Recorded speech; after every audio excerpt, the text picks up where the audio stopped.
So if we look at the brain as a whole, one of the more simplistic kind of breakdowns of the brain is kind of break it into sections. Now, the brain is massively complex. I always use a bit of an analogy as far as like the brain is like a forest and every neuron. So neurons are what hold all your memories and your experiences and your behaviors and everything you do, feel and think on a day-to-day basis is made up of these neuron pathways. And every neuron pathway is like a pathway through your forest. And every time we run down a path, we create obviously the grass doesn't grow, we trample that grass down a little bit. And if we keep running across that same path, it becomes fixed. It becomes there as a path evermore, and the grass doesn't grow over it. And those paths that we create in early life tend to stay with us, or the ones that we've used a lot tend to stay with us for a very long time. So I use the analogy of kind of riding a bike. So as far as once you learn how to ride a bike, even though you don't ride it for years, so the path's grown over a little bit, very quickly you can be back on the bike and you kind of getting your balance back again. But when we're young, it's running through a meadow. When we're old, it's like hacking through a jungle. So that's why learning a language when you're 5 is easy, and learning a language when you're 50 is bloody hard work. So that's one of the analogies I kind of love for understanding. And I think if we look at that same analogy, so everything we do think is a pathway to the forest. And unfortunately, what many of the forms of dementia do is they create these proteins that block some of these pathways, or they cause some of the pathways to die off or to be blocked. So if you imagine that even if I'm remembering, like we just used the example there of a mug, knowing what a mug is, how to use a mug, what it's used for, the abstract concept of a drink, all those sorts of things are pathways through the forest. And unfortunately, dementia may cause a log to fall across that path, which means I can't access that information, whether it be the name or how to use it or whatever that is. Now, like if I was walking through a forest and I came across a path and it was blocked, I'd probably try and find a way around it. The thing is, what we commonly don't do is give people time to do that. And that's, I know, one of the things that's expressed from those living with dementia that they find hard, because when they don't remember something straight away, we tend to then just we tell them or we jump past it. Whereas they might get there in the end. They might end up in the wrong place. That's one of the problems. But they're still trying. They're still trying to work around. So, let's go into a little bit on the brain. And I think that's useful to kind of understand that the different areas of the brain have slightly different functions, and they fall into certain categories, if you like. So we've got the different areas. We've got the frontal lobe, which is just behind the forehead. We've got the parietal lobe, which is just behind that, kind of on the top of your head. The occipital lobe, which is at the back of the brain. Just below that is the cerebellum, which is usually shown as like a little brown blob. And then you've got the temporal lobes down the sides of your head. So I'll pass over to Nadine to tell you a little bit about what each of these areas typically tends to do. So Go for it, yeah. All right, so we'll start off with the frontal lobe, and this is my favourite lobe. Most human part of your brain. It's where your personality lives, but it's also where your consequences live, your social skills, your ability to manage and respond to sort of situations, okay? So I always use a really good example of this that somebody actually told me about, and it was that those social skills within dementia do tend to deteriorate in different forms of dementia, and sometimes it can lead to those odd, quite distressing and sometimes upsetting behaviours. So sometimes like racism, sexually aggressive behaviours. But one that sticks in my mind, and I find it really funny, there's a carer that was supporting somebody in the community, and this lady just went up to a gent sitting on the bench minding his own business, and she just went up to him. She'd in her 90s with Alzheimer's disease, and she said, "Excuse me, love, you're fat enough. You don't need to eat those fish and chips."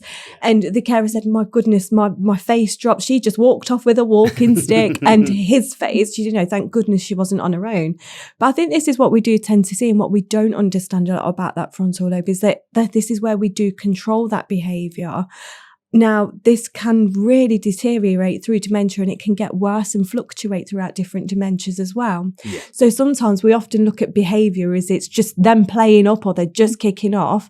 It's that inability to be able to control that behaviour and meet a need that they need to meet.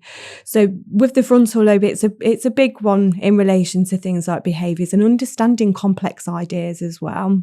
I remember a similar example to the one you mentioned there. So my gran was a lovely lady, but she started being a little bit more assertive in some of her points of view. And she did a very similar thing to a nurse when we were in the hospital one time. Just kind of, she walked past and, oh, how do you get to the size of her? And top of her voice, there was just that filter was just gone at that point. And I think that's the best analogy I always kind of think of, that the frontal lobe's kind of your filter. Yeah. A lot of the time. So, it's where your social skills are, isn't it? And definitely. They do deteriorate, unfortunately. And there's, again, a misconception that so some people with dementia, they don't really care, so they'll just do it to be harmful towards people. A lot of people with dementia may say sorry after sometimes they've, caused somebody to be upset and distressed and those sorts of things. It's just at that time they don't have that filter. Yeah. So there's always a reason. But should we move on to the parietal lobe? Yeah, go for it. Parietal lobe has so many different functions. So it's your reading skills, your writing skills, arithmetic skills. It's where your sensory information gets sort of put in and tells the rest of the body what to do. So left from right, some spatial awareness skills. Here we tend to see a lot of ordering, structuring and sequencing. So where we could tie a shoelace, tie a belt up, or tie up, do a belt up, one or the other. So with the parietal lobe as well, and I always talk to the people that we teach about this because they do find it really interesting. I'll always ask, have you recognised that a lot of people with dementia swear? So swear words become really apparent during dementia. And a lot of people say, yeah, it doesn't happen for everybody. For a lot, it does. Now, in your parietal lobe, with your sensory information coming to that parietal lobe, this is where we get our pain sensory information from as well. So pain management becomes affected in dementia. So for me and you, if we touch something really hot, oh, that bloody hurt. So that signal, that message will be carried up to the parietal lobe, and the parietal lobe then tells the rest of your brain and your body what to do. So pull your hand away. Now, sometimes this doesn't work as well in dementia. And we always use the analogy, I pinched this one from you actually. So when you stub your toe, what do you usually do? We F and Jeff, don't we? Definitely. So when we F and Jeff, when we're in pain, for example, we get those stress chemicals released. So your cortisol, not the mouthwash, but the cortisol, the adrenaline sort of kicks in. Yeah. We're really good at recognising those, but swearing has actually been proven to actively reduce pain.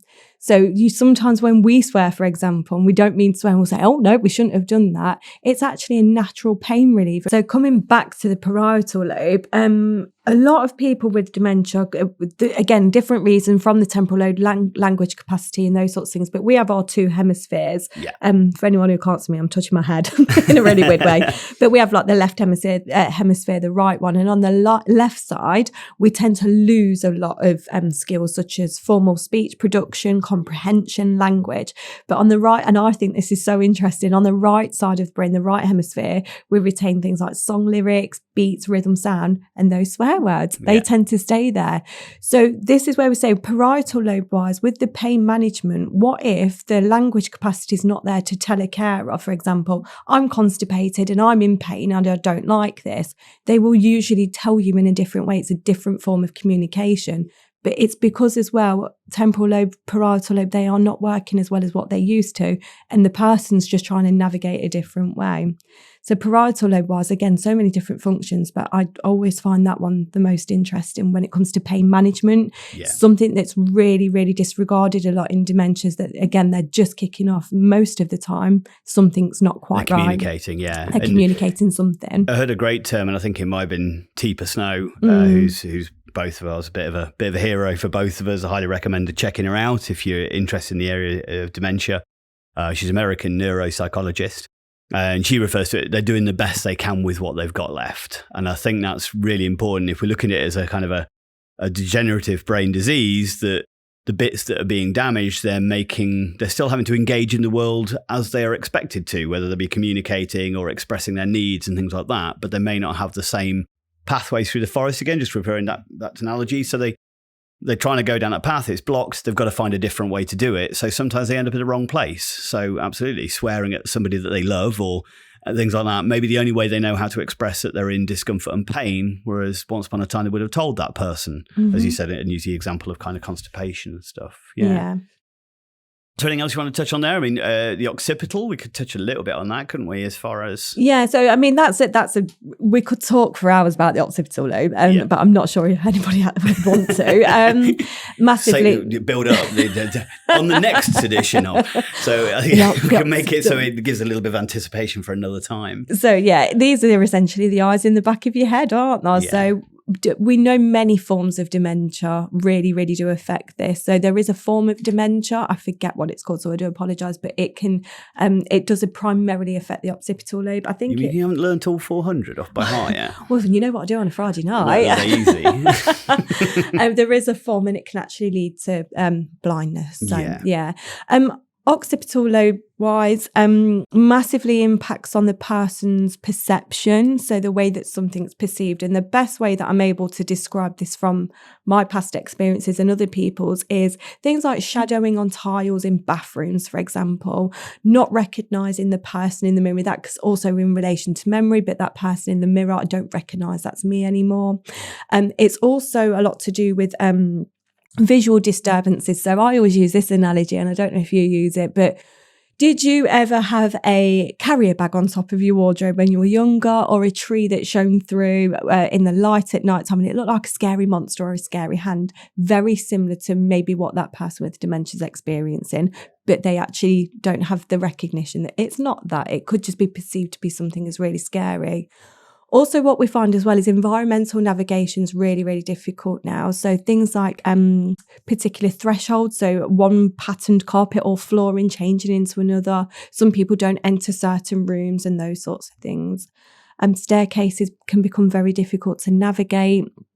Even things such as rugs on the floor may appear to be manholes, colour discoloration, depth perception, all those different things that it can affect. So yeah, environment's really, really important in relation to behaviours as well. I think one of the things although predominantly in Alzheimer's, in most forms of Alzheimer's, the occipital lobe is one of the last areas to be affected. It's affected least. Obviously there is, again, this is a spectrum of different dementias, and therefore some attack that primarily, even certain forms of Alzheimer's attack the occipital lobe particularly.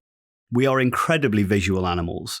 We tend to use our visual processing to kind of navigate our world. So any little impairment of that, even if it's just changes in depth perception or recognizing colours or even not being able to differentiate between the real and the unreal, straight away is going to hugely impact this person's kind of ability to interact and have control over their world and feel safe in it as well. As you say, I always use the dressing gown on the back of the door because I've still got memory of that.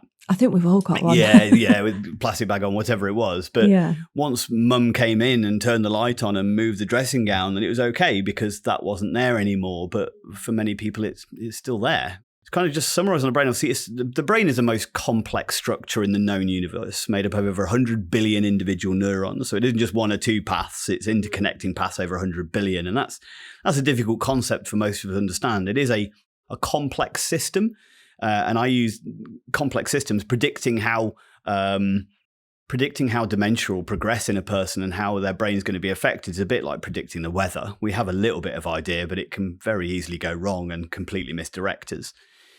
But I think one of the important things to understand, it isn't just the one area of the brain being affected. All of those different areas are being affected.